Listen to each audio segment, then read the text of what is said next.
Well, we're happy here this morning to welcome Trish Lewis-Clark at our Patient Prism studio this morning. She's been in the field for over 3 decades, although she doesn't look it. And she has been in all aspects of dentistry. Started her role as an assistant, moved all the way up to office manager, and I really has seen dentistry through the last 30 years change and evolve into what it is today. One of her distinctions is she's well known in the office manager community, especially with ADOM. She won the Office Manager of Distinction Award in 2014, which was the first time that award was created. She speaks all over the place. She consults with many dental practices at one time. And I'm truly excited to talk to her today because the pre-interview we had earlier today really got me thinking about, oh, there is another aspect to being a coach and a consultant and having fun. So we're going to talk about a bunch of topics that relate to team building, to having fun at the dental office, to understanding the difference in between what a consultant does and what a coach does. We're also going to talk about first impressions. So we talk a lot about first impressions in Patient Prism because that's what we feel is very important. And we're going to talk about some fun things. I hope you really get to enjoy this. And we're going to come up with some new webinars that she's going to record for us during the course of the day, and they'll be available on our platform within a few weeks. So welcome. Thank you. Thank you for having me. Thank you for coming. coming. It's my honor and pleasure to be here. And so let's get right into it. One of the things we talked about was, there is this two roles that you play when you go into a dental office that needs your help. And I think that's the first step, is understanding you need help is the first step to fixing anything, right? Absolutely. And so you got to give kudos to a practice that has actually taken the first step to their own freedom by figuring out, oh, they need to fix something, right? Mm-hmm. So you talk about a consultant. You get kind of hired as a consultant, and then you graduate to becoming a coach. Yes. And so talk about that a little bit. Is what are the differences? What do consultants versus coaches do, and what's your process as you enter a dental office for the first time? You enter as a consultant, but then you convert yourself. So what's that like? It's amazing to be able to go into a practice that has sought me out for help. They obviously know that they need something, but they're not quite sure what they need. So when I'm in there, I'm kind of analyzing everything from the parking lot to the back door and everything in between. And then I sit down with the doctor and I listen to what their concerns are. I go over what I found, and we come up with a great game plan, and we kind of move forward together in unison with that game plan. And along the way, we grow, and I coach them, and it's a great process to be able to go from the consultant to being a coach on a daily basis with them. So as a consultant, when you're wearing the consultant hat, you're basically looking at problem areas. You're taking notes. Yes. You're looking at how many parking spots they have. You're looking Yes. at how their office smells when they enter. Everything. You're looking at, so basically you're an observer, maybe a silent observer in the process as a consultant. Mm-hmm. Then you're taking meticulous notes. Does that happen half a day, full day, or 2 days? How long does that process take? To kind of go through a practice and take notes on, hey, what's going on in this practice? It depends on the practice. A lot of times it can be a one-day visit, or it can be a course of a couple days. Okay. And I will actually be a secret shopper or a dental detective per se. Oh. And I will call in as a new patient and kind of get the perspective from a new patient's view of Nice. what's really going on behind the practice. Because the doctor typically doesn't know who is answering the phone all the time and how they're answering it. But if I'm calling in from the other side, I get the full deal on what's really going on. So you're doing that too. So you're calling in, as you know, I don't have to preach to you, is that dental practices are losing a lot of patients at the top of their funnel, which is the phone, right? And so that's important. So you look at what's happening at the front of the phone. And you spend time evaluating that as a consultant. I'm like, okay, here's what I've identified as problem areas. And sometimes we think about in all years of my business consulting practice, when people come tell you what their problem is, usually that is not a problem, that's just a symptom. And the problem is something completely different, hidden Yes, way behind the stuff. Absolutely. You think your problem is you only get 5 new patients a month, and you would like 15, and you have all the tools there to get them. They might be even calling your office, but you just don't know how to convert them, or you don't know how to schedule them. You don't know. There's Right. lots of problems. There, absolutely, I agree. It could be not being able to warmly welcome them on the phone, so they've immediately disconnected with you and gone somewhere else, Right. or you get them in, but they're not scheduled correctly, and they don't have that wow experience when they come in, so they won't come back. Right. So I mean, there are so many factors in what their concerns are and what direction you need to lead them to kind of correct those areas. So that's the consulting part of your process, right? That consulting part identifies the problem areas, identifies questions to be asked of the staff members, and then you come up with a plan that basically now is going to say, okay, I'm gonna become a coach, because in order for me to just go into this office, as you said earlier, and just tell them you're doing this wrong, this wrong, this wrong, this wrong, this wrong, it's not going to really fix anything. No, it won't. Absolutely not. You need to let them know that you understand what their job is. And for me, with all of my years of experience, I've been in their shoes. Right. So they can relate to that. I've assisted. I've been a treatment coordinator, financial coordinator. I mean, the list goes on. And so when I sit with them and look at them, I can relate to their job. I can let them know what works a little bit better and how they can improve on what they're already doing, versus you need to do A, B, C, D, and see you later. I'm there to coach them Right. daily and encourage them to just continue to perform and expand what they already have in their heart. So talk to me about, let's say, you decide to, so you do this individual coaching with each team member, as well as a collective coaching session Yes. with the entire group, including the doctor. That is correct. When you get a group together, if there's no harmony in that group, they're all going to sit individually and they're going to have their own thought process, and they're going to sit there and they're not really going to communicate with you. Sure. But you get them one-on-one and you get them to open up and, I just really have a problem with so-and-so. Okay, well, let's focus on you. Let's talk about what you need to do to improve. And Sure. the next thing you know, you have individual units coming together as a team, Nice. and that's the beauty of it. So that, let's say you have you're going to work with the hygienist, and the hygienist comes to you and says, I don't really feel comfortable recommending any kind of treatment. I don't really feel comfortable.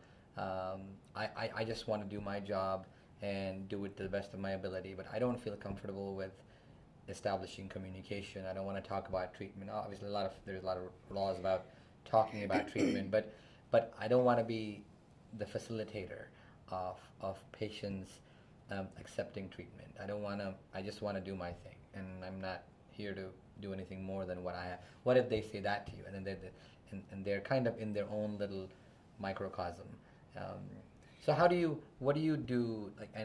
But then I said, but I have to be here because my doctor has hired you, and what are you going to tell me that I don't know?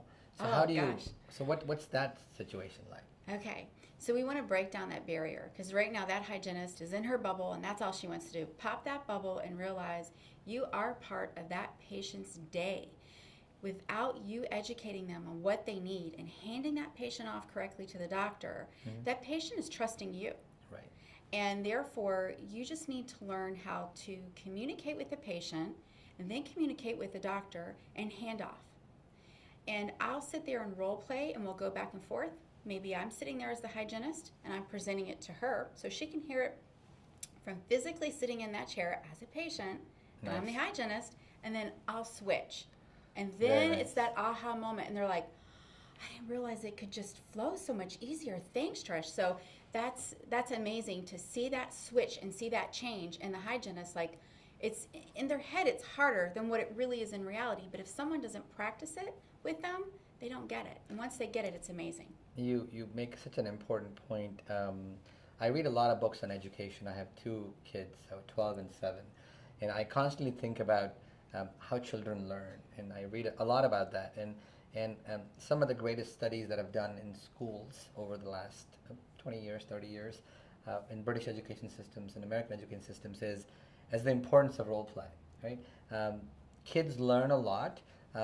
You can give them a history lesson on the American independence and tell them, hey, George Washington, Benjamin Franklin, Thomas Jefferson, all these guys were there, they signed the Declaration, blah, blah, blah, blah, blah. But then if you actually put them in a play where somebody's acting like George Washington, somebody's Thomas Jefferson, they're enacting the Declaration of Independence, somebody is writing the Declaration of Independence. When you do that, kids basically remember everything about that, and it's not about memorizing something. So I think it's brilliant to use role playing because that's how we learn the best is by actually doing it. You can teach somebody to do a complex. Oh, by the way, you need to have 4 levels of communication. You got to do this, but it's all theory, right? Let me have you, and they want to do it, right? Who doesn't want to excel at what they're doing? Everybody does. They just need a vehicle. They just need a mechanism to do it, and they make it simple. And I think role playing breaks that complex task into maybe 4 simple tasks. So that's brilliant. I like the idea. I think more coaches and consultants should try that because giving somebody just a set of instructions is only going to assure compliance for a short period of time. Right. But having them actually play and then you doing the opposite part gives them, And with my experience in the dental field, I know those tough questions patients may ask or the doctor may ask. Nice. So I'm not easy on them with the questions. I'll throw them some hard ones because your patients are going to give you those hard questions. Right. The doctor is going to put you on the spot with a hard question maybe. And so I've been there, seen it, heard it, and I use that experience with each team member, and it helps benefit them in the long run. So at the end of this exercise, are you giving them sort of a script to kind of deal with some common issues? And then also, obviously you can't script everything because you have to really look at each individual patient differently. Right, you can't memorize everything. Right. You can't memorize your responses. Otherwise they'll sound canned and insincere, and patients will have suspicion because you don't sound canned and insincere. But do you give them some sort of a guideline, and do you think it's necessary to have some sort of scripting in terms of communication for each role in the dental office? Well, what I like for them to do is to take notes. Because if I give them a sheet with 5 things they need to remember, chances are they're going to read it or it's going to go in a notebook somewhere and they're not going to remember it. Right. But if they take their own notes, what Trish said, what we did, how it worked, then they'll remember that because they're thinking about it, they're writing it down, and it's their own personal thought process on paper on what worked. And that has been successful versus a handout. And you're breaking them down into small pieces, right? Yes. I mean, it's again, if you look at the history of sports and you look at some of the greatest coaches in sports, they have been great because they were able to break a complex play into several parts, right? Right. It's like, hey, no, your back foot, you're putting too much weight on the back foot, or your arm is in the wrong angle. So when you break that down, I think, and that's why I like. This is more than a consultant because now you're showing them the way. They can do it. It's that there. They can it's do there it. all along. It's just someone to bring that out in them and to coach them and show them and guide them in a real life situation versus here's a book to read, here's a pamphlet to follow up and on. here's just some scripts to memorize. Exactly. Right? Like I've been there. I've had consultants come in practices over the course of my career. Right. And it was very stressful because they come in and they throw it all down and they walk away and you're going, oh, what is all of this? And then you don't know how to implement it because there's no one there to help you. So I want to be there to help them, to show them, to guide them, and know they're not alone in this. And I think that's how you ensure that the team buys into what you're doing, right? Absolutely.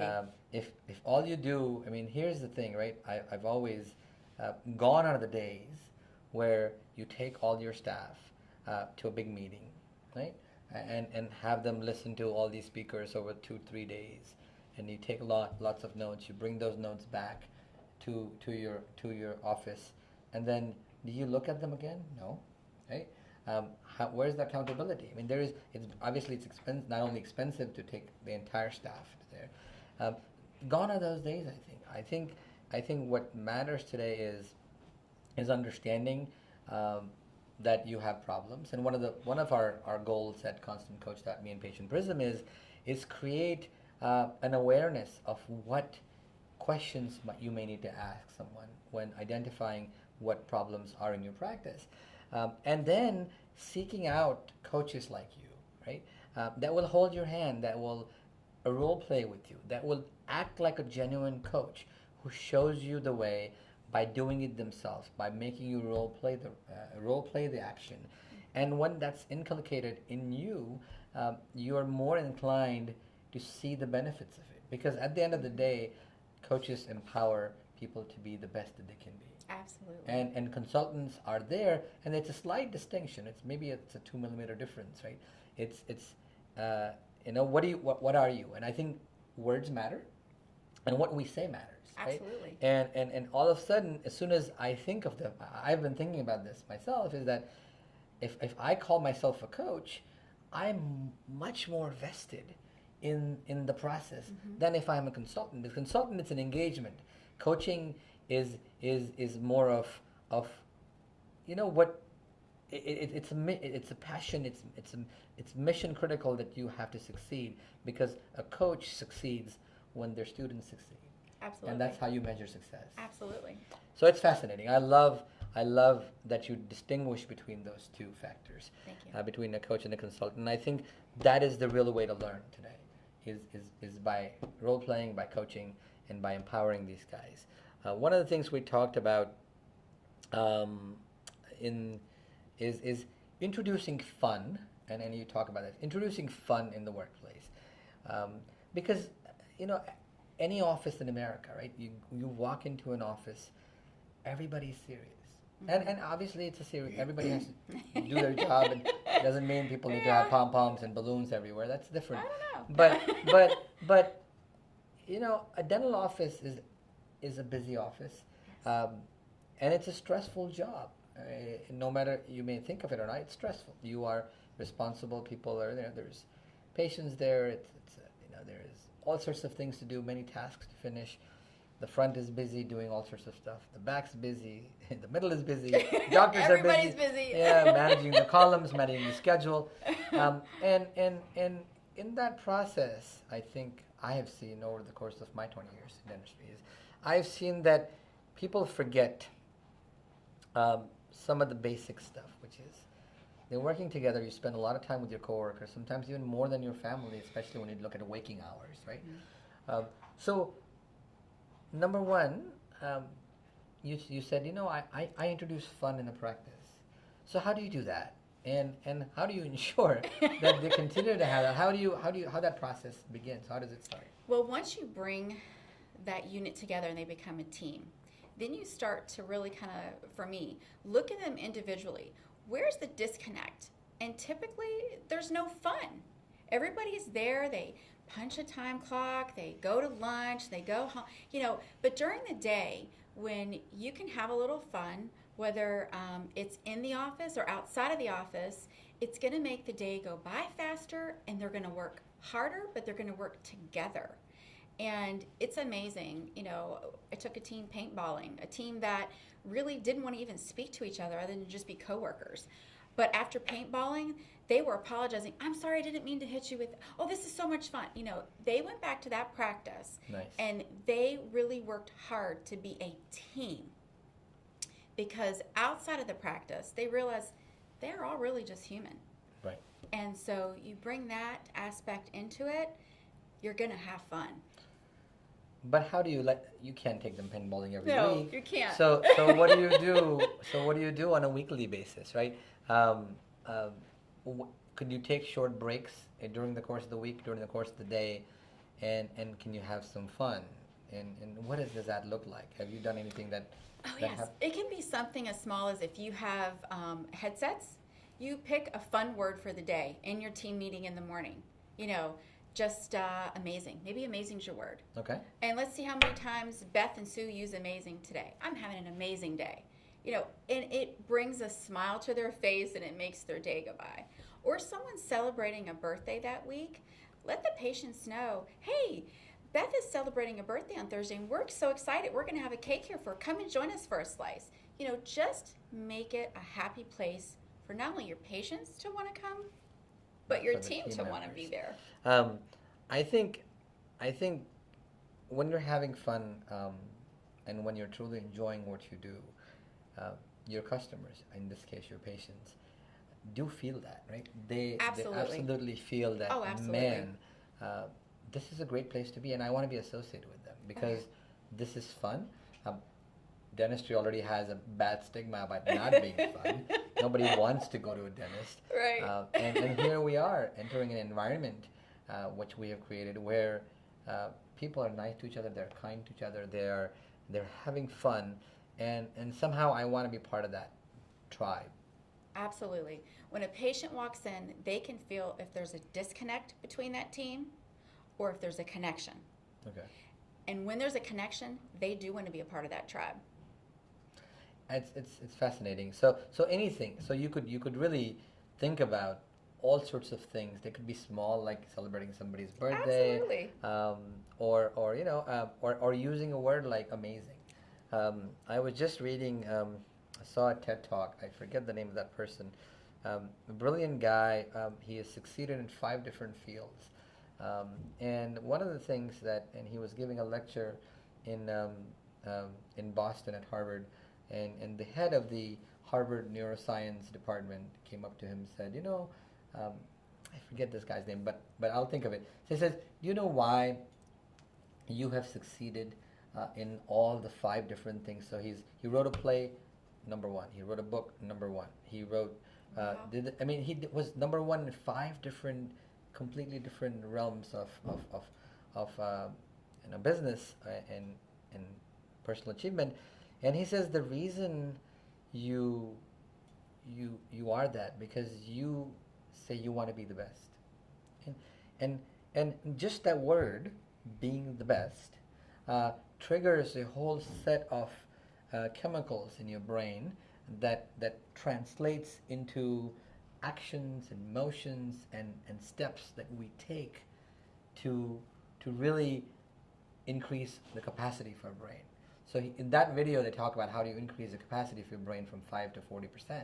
It was fascinating. And he talked about a word, right? A word like being the best is so important because then it triggers a whole host of things that make us the best. We almost write our own destiny. Absolutely. And so I liked when you said, you make them use the word, we're amazing. We are amazing. We're amazing. Right? And I think, one of the things I talk about, I've talked about using affirmations in practice, right? Affirm yourself that you are the best dental practice in town. Absolutely. Right? You are the best in every category. You are the best in welcoming new patients on the phone. You have the best website. You have the best telephone manners. You have the best scheduler. And when everybody believes that they are the best, everything that comes out of their mouths reflects that positivity and confidence, It right? comes from within. It comes from within. Absolutely. And everything becomes, It's the best. It is the best. It is the best. It is the best. and I'm going to start inculcating that word since the guy at Harvard said it's good. I'm sure it is. But it is. It's being that I can be the best at this, right? We are determined here at Patient Prism and Constant Coach to build the best online education platform in dentistry that costs almost nothing. And the reason for that is to be able to allow an entire industry, which is the dentist that we all love, which is dentistry, to understand the questions they need to ask. And because once you know what questions to ask, the answers are simple to find. You just seek the answers. Most of us don't even know what questions to ask. And so it's like, okay, And I think that's why we want every dental practice in America to look at our material and say, we're here to make you the best. Absolutely. Whatever that might be. And here it is, we're sitting with you. There's one thing that somebody can take from this video, is that having fun is important, and being the best, and having these amazing words that can be used in a fun environment can make a big impact on teamwork, cohesion, case acceptance, all of that stuff. All of it. It's all one package. All one package. There's no one thing. There's no one Band-Aid that can fix your No. problem, right? No. You gotta fix a bunch of different things And bring it all together. and bring it all together. And have fun. And have fun at the same time. We talked about in our conversation earlier. We talked about first impressions a lot. How do they matter? Everybody, all of us intuitively know that first impressions matter. You know, the saying that you only have the one chance to make the first impression. It's true for the most part, right? Absolutely. I mean, sometimes you get a second chance, and you know, when you look at Patient Prism, we kind of give you that. But first impressions matter, and in part of your coaching curriculum, you talk a lot about first impressions at every level of the practice.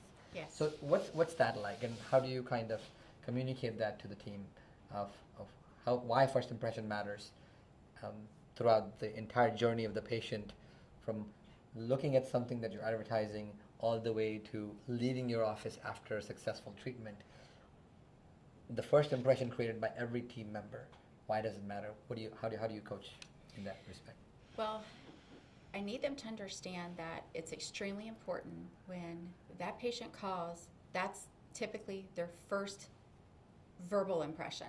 They'll see them on a website, they'll see them in a newspaper, they'll see them somewhere, but they haven't spoken to anyone.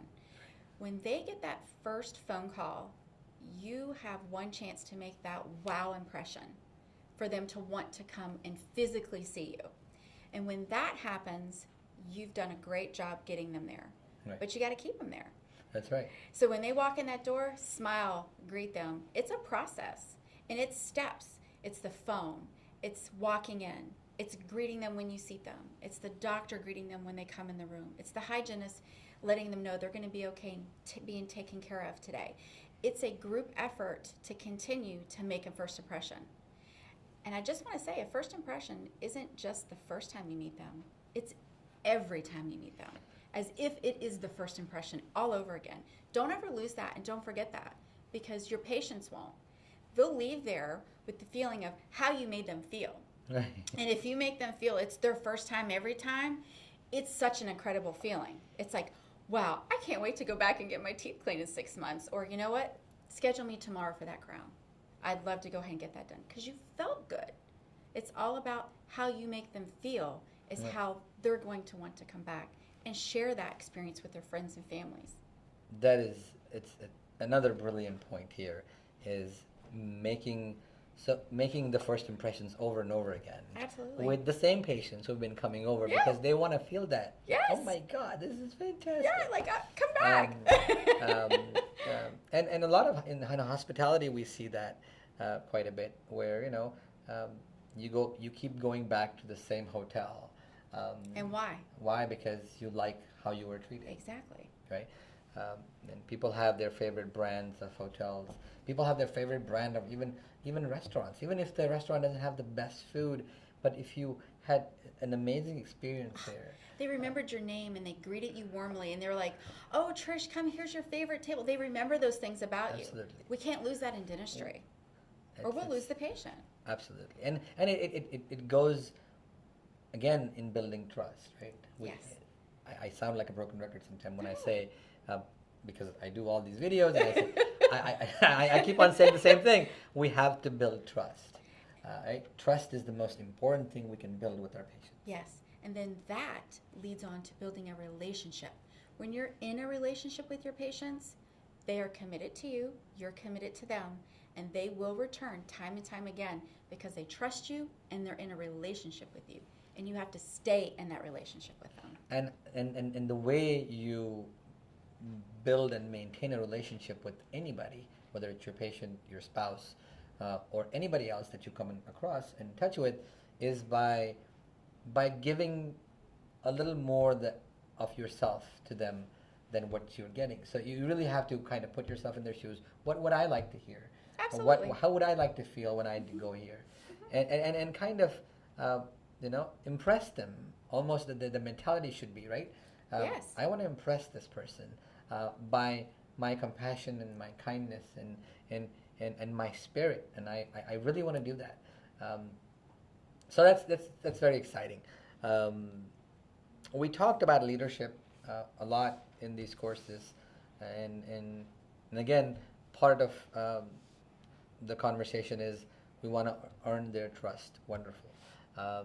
We also want to lead, right?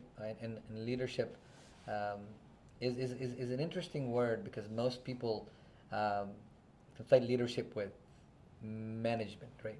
And those two necessarily are not the same thing. We all need managers. We all need management's important because otherwise things won't get done. Management has to do that. But how important it is for a manager to become a leader, and also how important it is for every person who's not even a manager to become a leader in the practice.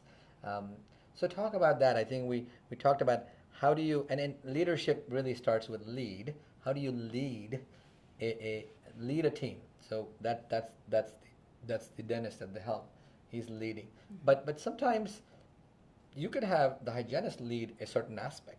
You can have an assistant lead by their work ethic, by like, you know what, everything is on time, the operatories are always ready, the crown preps are perfect. I mean, all of that stuff, right? You're leading by example. Yes. So talk to me about your own definition of lead, and how do you,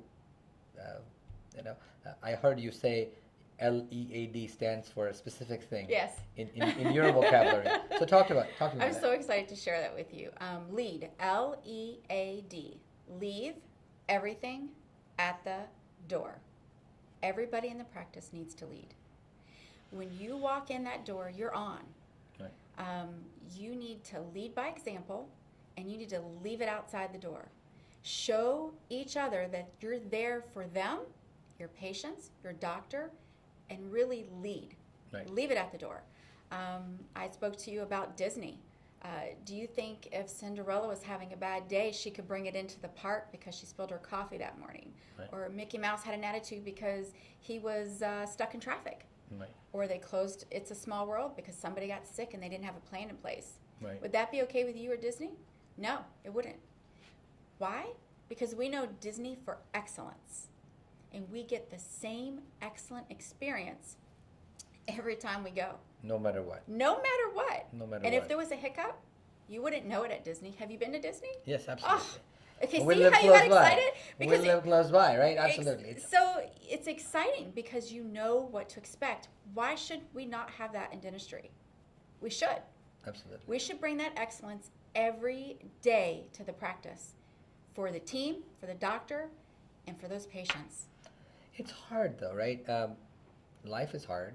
Absolutely. And you have to really, you had a terrible morning, kids were going crazy, you had, maybe they're having problems at school, you're maybe having problems at, daycare, there's all sorts of stresses out there. How do you really get game on when you arrive? And is there any techniques? What do you do? Like, okay, game on, that's it. This is gonna wait. I'm gonna put this in a compartment. I'm gonna open that compartment after I leave here, but it's game on here. Is there anything that you work with the team members? Well, it depends on the practice. But one of the things that I found was successful with a couple high-level stress practices is they just couldn't let it go. So what we did is we added an extra 15 minutes in the morning to the meeting where they sat down and they wrote it all down. Just, you've got 5 minutes, write it down. Write it down. And then what I want you to do is I want you to crumble it up and I want you to put it in the basket on the table. And you know what? It stays in that basket. And if you want to take that out and take it with you, then go ahead. Dig through everybody else's issues, find yours and take it with you. They did it the first day, but the second day it was too much to dig through. Oh, I didn't know so-and-so went through that. I'm so sorry. They became compassionate to their other team members because everybody had something in that basket. We all have something in that basket. Just don't bring it to the practice. and it prevents you from becoming the best, right? Because the moment you have something else that's on your mind, it prevents you from delivering good care to your patients. It prevents you from being a good neighbor to your coworkers. It really, and it hinders your happiness at the end, right? Absolutely. Because we get a lot of satisfaction from our work, and not because we get paid. It's because our work seems to have some meaning and purpose, right? And the meaning and purpose is achieved to its fullest, and we can have these peak moments in a practice when we leave our problems at the door. So leave everything at the door is a wonderful acronym to lead. It's because that's one way to think about it. Is it doesn't matter what has happened. Does it really affect anything that I have to? Does my patient really care? Does he or she, my patient, do they deserve to get lesser of a service because I had a bad day? What do they do? They just came here. They want to be treated. They want to take care of their health, and we're here to serve them, right? And we're not here to serve them crowns. We're not here to serve them bridges. We're here to serve them health, right? And that meaning and purpose, if people are instilled in that, it would go a long way in so many things, right? But I like that. I like the lead example. I like Disney. It's like, how can you have a Disney experience for every single member? Disney entertains 50,000 people every day at Magic Kingdom, and they are out there, and everybody, no matter when, any Disney visitor, they will tell you, right? They walk out of there and they all still have smiles on their faces, and wearing their Mickey Mouse ears and excited, and and they can't wait to book their next trip to come back, and we want that for our patients. So it's great. I mean, so the Disney experience, so is it part of your coaching curriculum to kind of, hey, we want you to be like a Disney member? Absolutely. We want you to have game on when you walk in there and bring your best every single day, every single time, with every single patient. Now, is it easy? No, but it's work, and you work at it and you improve, and then it just becomes second nature. Is there any techniques to do right as you come in? Because obviously in sports they have all sorts of techniques. They have cheers, they have rah rah rah, they'll jump up and down, they'll do all sorts of rituals. Is there a ritual that people should be doing to get game on, and maybe put some? I don't have the magic potion, but what you can do is you want to have your team huddle or your team meeting, sure, and you want to end that on a positive note, and you want to do that with a motivational saying, an inspirational phrase, and you want to share that. So one day the doctor says it, the hygienist, the assistant, share that, because if one person's saying it all the time, they don't necessarily, the rest of the team may not believe it because, oh, Susie Q gets to say it again today. But if it's your turn to bring that to the meeting, right, then you're sharing what means something to you, and everybody has insight to that. And it's inspiring. It's like, wow, that was pretty awesome. Okay, let's go team. So you make almost everybody into a leader for that moment because they're sharing that Yes. stuff. Yes. Steve Wynn uses that at his resorts in Las Vegas, where they have 13,000 employees between the Wynn and the Encore. They have two beautiful properties, several billion-dollar properties, and one of the things he does, so for 13,000 employees, they have 1,300 managers. So each manager, leader that manages 100 of them, and it's like a Disney-like experience. You go, everybody's happy, everybody wants to treat you absolutely amazing, but they encourage storytelling in their groups. So each member of that 100-person group becomes a storyteller for the week and tells them their story of what they did to really wow the customer, and really they become heroes for that week. Aww. And so it's amazing, right? To having 13,000 people in an organization work in unison to provide phenomenal care, just like Disney does, right? How do you do that? And you can do, if these guys can do it, Absolutely. in these big organizations, tens of thousands of people, why can't we do it in the office with 7 people? We can. We Absolutely. absolutely can. So the other thing that I liked about what you were saying earlier is saying those motivational, inspirational things.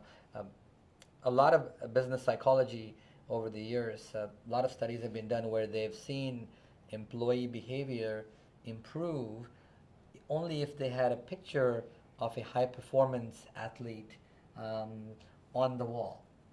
Or if you had pictures in your practice of togetherness, right? Teamwork, people actually behaved. So it was an implicit in their mind that, oh, that's amazing. I want to be like that, right? And so I think having those pictures, and I as soon as I read that, Robert Cialdini wrote that book. His brand new book is The Persuasion. He wrote the bestseller that came in the 80s called Influence, the Psychology of Persuasion. Is one of the best psychologists in this space.